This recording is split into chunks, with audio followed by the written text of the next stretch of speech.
You know, some stories are just so explosive, they change everything. But what happens before that explosion? So today, we're going to dig into the story behind the Jeffrey Epstein scandal.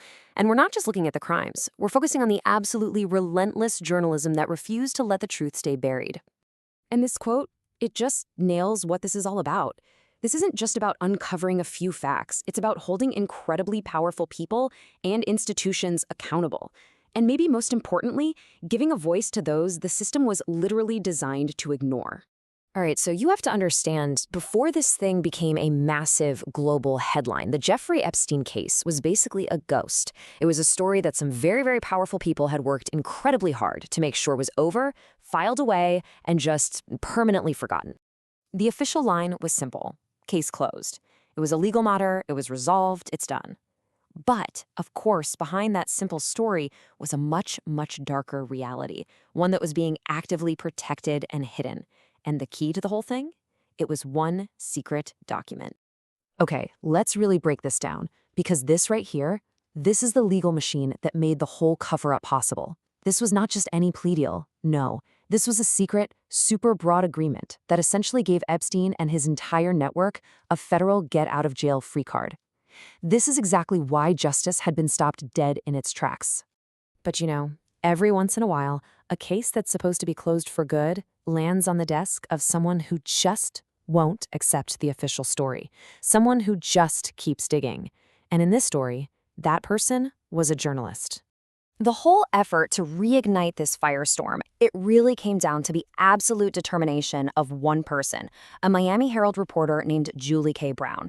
She was the engine. She just decided that the story everyone else had given up on was the one that had to be told. So how in the world did she do it?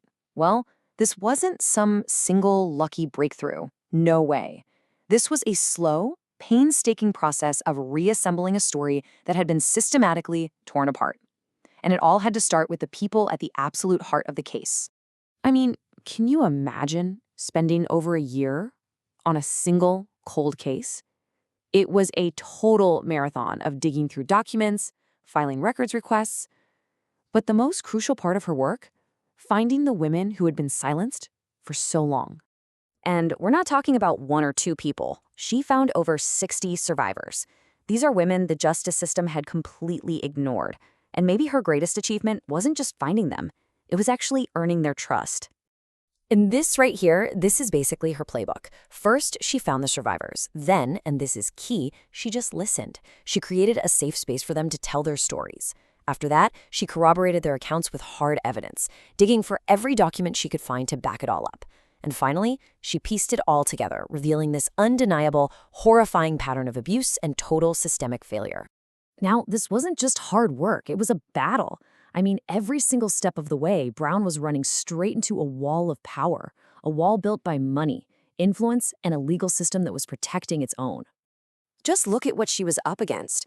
Court files were completely sealed. Powerful lawyers were using every trick in the book to keep details hidden. Institutions, they were reluctant to help, to say the least. There was even an active campaign to try and discredit her work. It was a true David versus Goliath fight. This slide just captures the two competing realities perfectly. On one side, you have the official institutional view.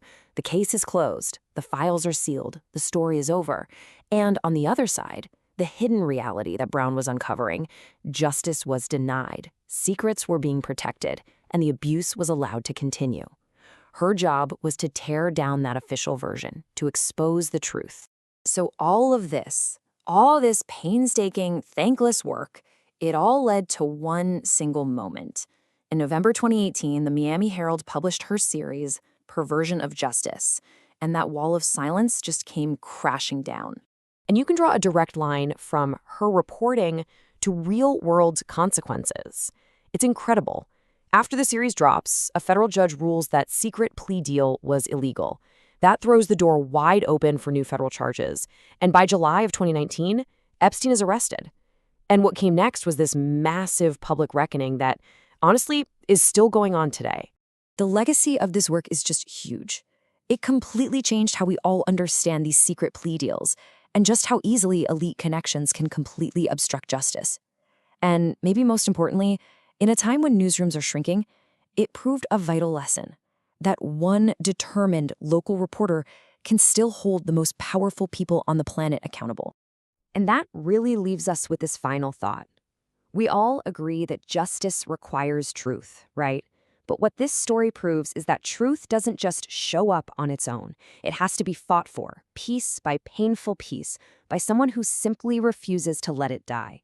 So the real question is, who's going to do the digging next time?